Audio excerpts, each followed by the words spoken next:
핸섬 스님, 주호남, 최부용, 그리고 김경자. 외모 콤플렉스에 시달리던 중 4번의 살인을 저지르게 되는 인물, 김모미. 너무 행복해요. 그럼 이건 어때요? 공개 이후 글로벌 1위로 주목받는 넷플 드라마 주인공 마스크걸이 오늘의 수사 대상인데요. 저 정당방위로 얘기하면 어떻게 되지 않을까요? 누나. 안 그래도 최근 흉기 난동이다 대나 성폭행이다 해서 뒤숭숭한데 드라마를 보다 보니 더욱 헷갈리는 정당방위 요건. 누군가 칼을 들고 달려와도 잘못 나섰다간 가해자로 몰릴 수 있다는 무척이나 황당한 제보까지. 안 되겠습니다. 궁금한 건 직접 파헤치는 1Q60 수사팀. 마스크걸 장면 속 주요 사건을 중심으로 현실 속 사건들까지 한 큐에 정리해보겠습니다. 봤어요. 마스크를 보신 변호사님 찾는데시다. 아 그래요? 너무 할 일이 없어 보였나요? 오, 이분이다. 뛰어서 왔다. 아 덥네요. 오늘 키워드는 정당방위입니다. 첫 번째 사건이 접수됐습니다. 먼저 사건 개요부터 살펴보죠. 첫 피해자는 핸섬 스님. 그는 유명 인터넷 스트리머 마스크걸의 애청자였습니다. 방송 정지로 슬픔에 빠진 그녀에게 의도적으로 접근하게 되는데요. 어찌어찌 모텔까진 들어간 두 사람. 하지만 모미는 그냥 집에 가려고 했고 화난 남자는 그녀의 분노 트리거인 외모를 건드리고 맙니다. 방송에선 보여줄 거 못 보여줄 거 다 보여주는 주제에 꼴에 선빵을 날리는 모미. 결국 몸싸움이 격해졌고 남자는 혼자 넘어지다 서랍 모서리에 머리가 찍혀 쓰러지게 되는데 첫 번째 살인사건에서는 정당방위가 성립될 수 있을까요? 변호사님 나와주시죠. 다른 사람들에게 마스크걸의 실태를 폭로를 하려고 했죠. 그리고 그 과정에서 강간을 하려고 했는데 현실적으로 정당방위가 성립되기 좀 어려울 것 같습니다. 엥? 이해가 잘 되지 않는군요. 상대는 모미보다 강한 남자였고 강간을 시도했고 또 모미가 직접 가해를 한 것도 아닌데 정당방위가 아니라고요? 왜죠? 이 장면을 보면 김모미가 적극적으로 먼저 공격을 시도를 합니다. 그 과정에서 두 명이 싸우게 되면서 핸섬 스님이 결국은 최종적으로는 사망을 하게 되었습니다. 보미 씨가 이 새끼랑 모텔에 온 건 사실이잖아요.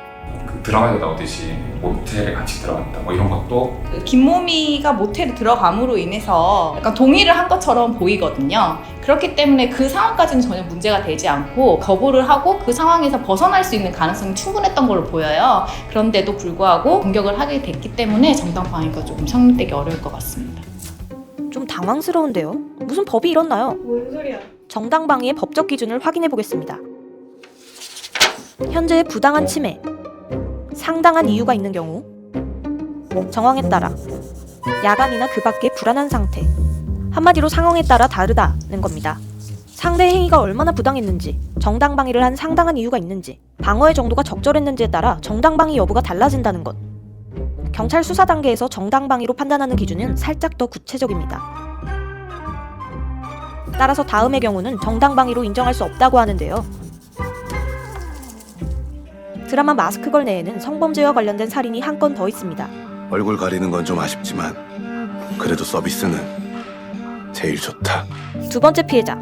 이름은 주호남. 주호남은 김모미의 직장 상사입니다. 마스크걸의 정체를 알고 있는 인물이죠. 형수야. 자신이 짝사랑하던 모미를 위해 핸섬 스님의 사체를 대신 처리하게 되는데요. 살인을 저지른 모미를 지켜주겠다며 강간합니다. 그 과정에서 김모미가 주호남을 죽이게 되는 사건입니다. 다시 시작할 거예요? 모미는 자신의 과거를 깨끗이 지우고 싶었던 걸까요? 관계 도중 주호남을 살해하게 됩니다. 이 사건도 안타깝게 정당방위는 어려울 것 같습니다. 주호남이 강간을 시도했을 때 그 행동을 저지를 하거나 벗어날 수 있는 가능성도 이 상황에서는 보이거든요. 그런데 오히려 적극적으로 여러 번 찌르는 게 보여요. 주호남을 죽이려는 확실한 의도가 오히려 보이는 장면이고 살인죄가 성립되면 성립됐지 정당방위는 조금 어려워 보인다고 판단됩니다. 아니, 정당방위는 어떻게 해야 인정해주는 거죠? 현실에선 과연 인정된 사례가 있기는 할까요? 먼저 구미 강간범 살해 사건을 되짚어보겠습니다. 당시 24살 남성 박모 씨는 자신의 애인과 친구가 살던 자취방에 놀러 갔었는데 밤에 웬 남자가 흉기를 들고 침입했습니다. 애인과 친구를 눈앞에서 차례로 성폭행했죠. 박 씨는 흉기를 빼앗아 추행범의 아랫배를 찔렀는데요. 정당방위는 성립됐을까요? 정답은 yes. 당시 범인의 몸에 문신이 새겨져 있었고 범행 수법도 대담했다는 점이 참작 사유였죠. 2020년 부산 성추행범 혀 절단 사건 역시 정당방위를 인정받은 사례인데요. 인적이 드문 야산으로 내려가 성추행하려다 여성의 저항으로 혀 3cm가 잘려나간 사건입니다. 남성의 강제행위가 종료되자 즉각 방어행위도 중단한 점, 피해자는 면책적 과잉방위로서 인정을 받게 됩니다. 그런데 60년 전 일어난 비슷한 사건에서는 정당방위가 인정되지 않은 사례가 있습니다. 우리나라 헌법학 서적에도 실린 이른바 김해 혀 절단 사건인데요. 당시 18살 채말자 양은 동네 남성 노 씨로부터 강제 성추행을 당했습니다. 남성을 밀치고 도망치고를 반복하다 정신을 잃었는데 깨어나 보니 입안에 뭔가 들어있었다고 하죠. 최 씨는 중상해죄로 검찰에 송치됐는데요. 이유는 황당합니다. 소리를 질렀으면 충분히 도움을 받을 수 있었다라고요. 당사자로선 너무 억울했을 이 사건. 최말자 할머니는 지난 5월 그날의 사건에 대해 재심을 청구하기도 했죠. 1심과 2심은 기각했고 대법원의 최종 판단을 앞두고 있습니다. 어쩐지 갈수록 미궁으로 빠져들고 있는 것 같습니다. 다음 사건만은 정당방위로 인정되지 않을까 조심스레 추측해보면서 마스크 거래 세 번째 살인으로 넘어가 보겠습니다. 세 번째 피해자, 일진 출신 아이돌 최부용입니다. 성형 후 잠적했던 김모미, 자신과 비슷한 처지인 김춘혜와 친구가 되는데요. 최부용은 김춘혜의 짝사랑남으로 춘혜의 고교 시절 같은 반 학우이자 현재 동거남입니다. 김춘혜를 괴롭히게 되고 김춘혜가 김모미와 함께 도망가려고 시도를 하던 중에 폭행을 당하게 됩니다. 그리고 그 장면을 목격한 김모미와 김춘혜가 함께 최부용을 죽이게 된 사건입니다. 이거 완전 데이트 폭력 또는 가정 폭력 아닌가요? 네, 되게 절절한 장면이죠. 두 사람이 양쪽에서 그 죽이는 장면이 되게 가슴 아프고 폭력으로부터 벗어나기 위해서 노력을 하는 장면이잖아요. 상황은 안타깝지만 죽였기 때문에, 그리고 어느 시점부터는 아마 두 사람 모두 최부용을 죽여야겠다는 고의가 생겼을 것 같아요. 그렇기 때문에 살인죄가 인정이 되지, 데이트 폭력 관련 사건들이 많아지면서 그 과정에서 정당방위를 주장하는 사례들이 많이 증가는 하고 있는데요. 실제로 뭐 연인 사이에 다툼을 하다가 목을 잡고 쓰러뜨린 사건이 있었는데, 그 사건에서도 재판부에서는 뿌리치는 행동으로 충분했는데 왜 적극적으로 목을 조르고 넘어뜨렸냐라고 하면서 정당방위 인정하지 않은 사례도 있습니다. 통계에 따르면 가정폭력 가해자에 대한 정당방위는 대부분 인정받지 못하는 상황이라는데요. 대체 왜일까요? 2011년에 벌어진 가정폭력 사건을 살펴보겠습니다. 장기간 남편의 극심한 가정폭력에 시달렸던 여성은 어느 날 잠에 든 남편을 죽이게 됩니다. 법원의 판단은 어땠을까요? 남편이 잠에 든 상태였기에 정당방위의 현재성 요건을 충족하지 못했고, 이혼을 하거나 수사기관에 신고하는 등 적극적인 대처를 하지 않았다는 이유까지 더해져 방위 행위의 상당성을 인정하지 않았습니다.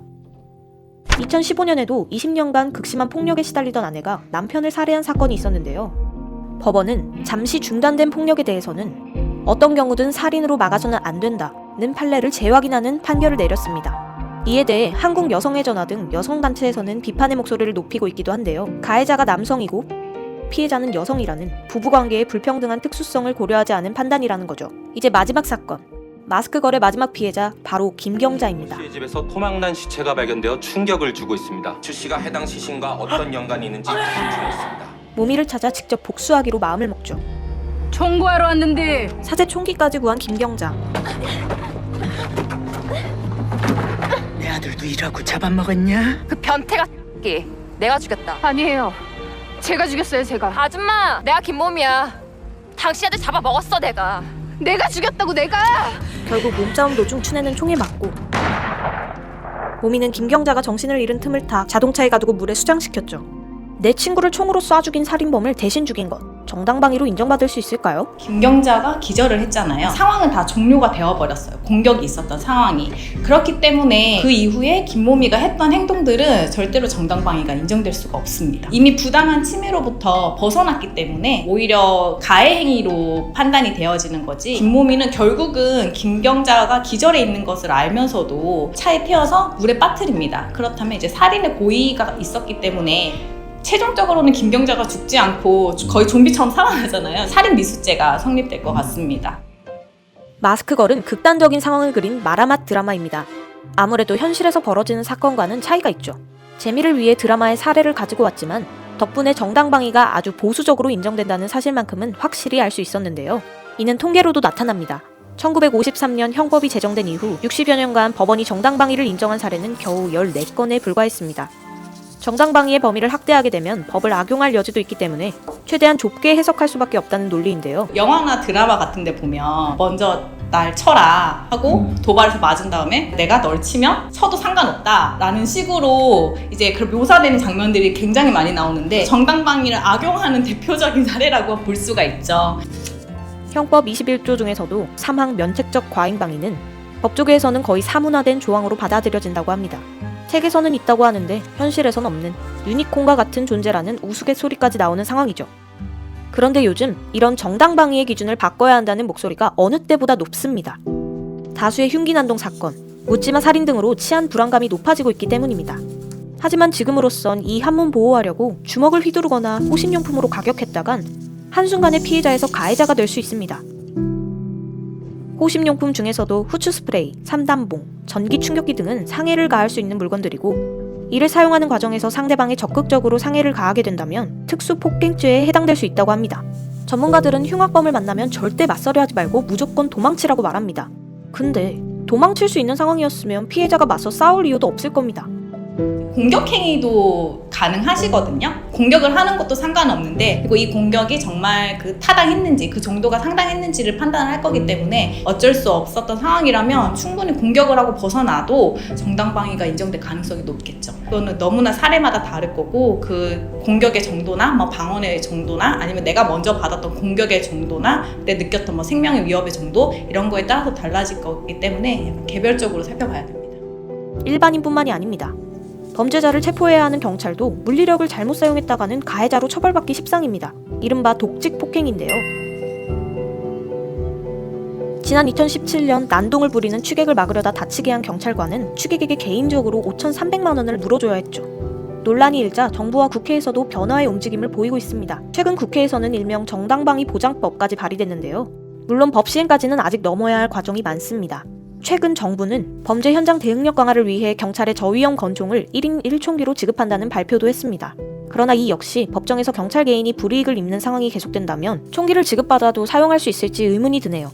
쉽게 말하면 가해자를 제압한 이후부터 어떠한 행동을 한다. 내가 하는 가해 행위가 될 뿐 정당방위 행위는 아니거든요. 우리야 뭐 그 사건을 보고 기록을 보고 객관적으로 판단이 되지만 그 상황에 놓인 피해자로서는 그게 굉장히 판단이 어렵거든요. 현실적으로 되게 좁게 인정이 되고 있는 것도 사실이기 때문에 인정 범위에 대해서 다시 검토를 해보되, 다만 그 악용될 여지가 충분히 존재하기 때문에 좀 더 많은 고민이 필요하지 않나라고 생각을 합니다.